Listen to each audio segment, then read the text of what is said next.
اسلام اجتماعیت کو پسند کرتا ہے اور اس کی تاکید کرتا ہے، اور اختلاف کو ناپسند کرتا ہے اور اس سے منع کرتا ہے۔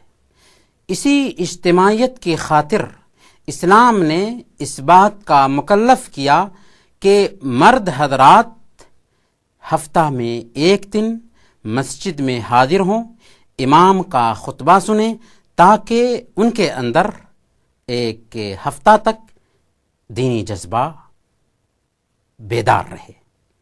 اللہ رب العالمین نے بیان فرمایا، یا ایھا الذین آمنوا اذا نودی للصلاة من یوم الجمعہ فاسعوا الى ذکر اللہ وذروا البیع ذالکم خیر لکم ان کنتم تعلمون۔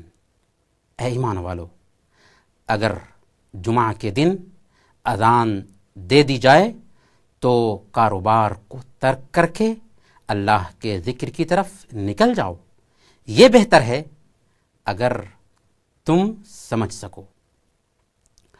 جمعہ کی یہ نماز ہر مسلمان عاقل، بالغ، مرد، مقیم اور صحت مند پر فرض ہے، اور اس کی سخت وعید وارد ہوئی ہے ایسے لوگوں کے حق میں جو اس کا اہتمام نہیں کرتے۔ چنانچہ صحیح مسلم کی روایت ہے، اللہ کے رسول صلی اللہ علیہ وسلم بیان فرماتے ہیں، لَيَنْتَهِيَنَّ أَقْوَامٌ عَنْ وَدْعِهِمُ الْجُمَعَاتِ أَوْ لَيَخْتِمَنَّ اللَّهُ عَلَى قُلُوبِهِمْ ثُمَّ لَيَكُونَنَّ مِنَ الْغَافِلِينَ۔ لوگ جمعہ ترک کرنے سے باز آ جائیں، ورنہ اللہ رب العالمین ان کے دلوں پر مہر ڈال دے گا، پھر وہ غافلوں میں سے ہو جائیں گے۔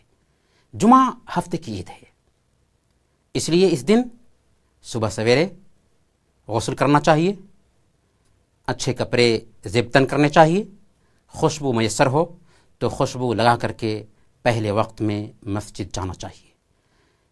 سنن ابی داؤد اور ابن ماجہ کی روایت ہے، حضرت اوس بن اوس الثقفی رضی اللہ تعالی عنہ بیان کرتے ہیں کہ میں نے اللہ کے رسول صلی اللہ علیہ وسلم کو فرماتے ہوئے سنا۔ کیا سنا؟ آپ نے فرمایا، جس کسی نے جمعہ کے دن غسل کیا اور غسل کرایا، پھر پہلے وقت میں مسجد گیا،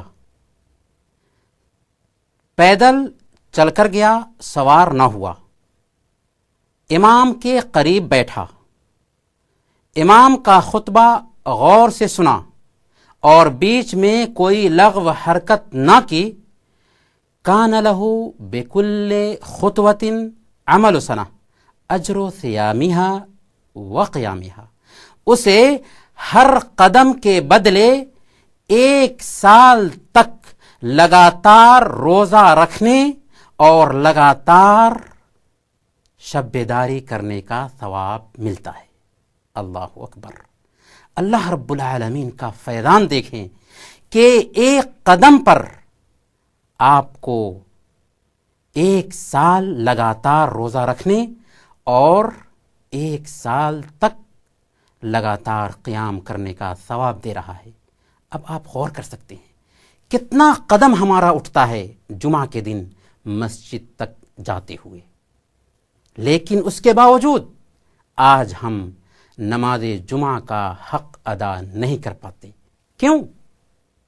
وجہ صرف یہ ہے کہ بل تؤثرون الحیات الدنیا والآخرۃ خیر وابقی، بلکہ تم دنیاوی زندگی کو ترجیح دیتے ہو، حالانکہ آخرت کی زندگی بہتر ہے اور باقی رہنے والی ہے۔ جمعہ کا یہ دن نہایت ہی افضل دن ہے۔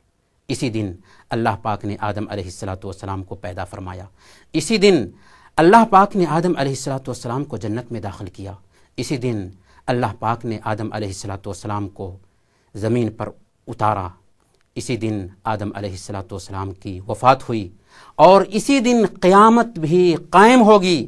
اس دن کی ہیبت سے زمین، آسمان، چاند، ستارے، دنیا کی ساری چیزیں ڈرتی ہیں، خوف کھاتی ہیں، لیکن یہ انسان ہے جو اس دن کی ہیبت سے نہیں ڈرتا۔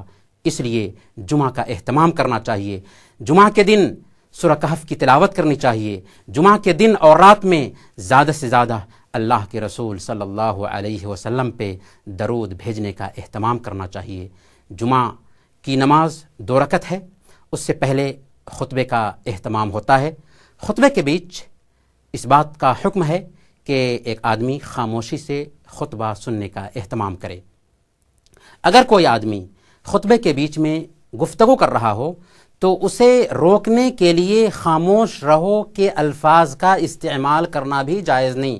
اسی لیے صحیح بخاری اور مسلم کی روایت ہے، اللہ کے رسول صلی اللہ علیہ وسلم نے بیان فرمایا، اذا قلت لصاحبك یوم الجمعۃ والامام یخطب فقد لغوت، اگر تم نے جمعہ کے دن خطبہ کی حالت میں جبکہ امام خطبہ دے رہا ہو اپنے کسی ساتھی سے کہا خاموش رہو، تو تم نے لغو